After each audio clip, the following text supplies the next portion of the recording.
Azərbaycanın süni sürətdə erməniləşdirilən və ruslaşdırılan generalları Ağası bəy İskəndər bəy oğlu Afşarov.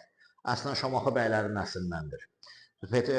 Suvari ordu generalıdır. Peterburq Suvari məktəbinin rəhbəri olmuşdur. Lakin erməniləşdirilərək adı Aleksandr Aleksandroviç Afşarov kimi qeyd edilmişdir. Hətta qəbri üstündə erməni hərfləri ilə yazılmış və erməni xası qoyulmuş. Hətta Qriqoryanlığı qəbul etdiyi belə iddia edilmişdir.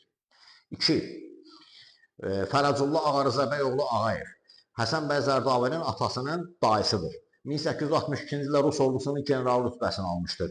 Lakin dəfn edildikdə onun Rus olduğu iddia edilmiş, hətta pravoslavlığı qəbul edildiyi iddia edilmiş və Nikolay Nikolayeviç Ağayev kimi təqdim edilmişdir. 3. Neymətullah Hacı Qasım oğlu Heydərov. 1884-cü ildən Rus ordusunun general mayorudur. Hətta uzun müddət orada xidmət etmiş, böyük rütbələr və medallar qazanmışdır. Lakin çox təəssüf edirəm ki, bu da ruslaşdırılaraq süni şəkildə Qaydarov Naum Kasyanoviç deyə qeyd edilmişdir. Hətta qəbrinin üstünə belə pravoslav işarəsi qoyulmuşdur. 4. Ən nəhayət Davud Kərimbəy oğlu Yadigarov. Onu deyim ki, bəy nəslindən Yadigarovlardan olan bu şəxs Borçalının Təkəli ərazisindəndir. Təkəli tayfalarına mənsubdur.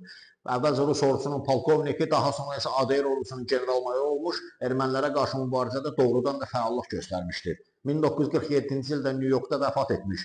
Çox təəssüflər olsa ki, Rus pravoslav qəbristanlığında dəfn edilərək David Sergeyeviç Yedigarov deyə qeyd edilmişdir.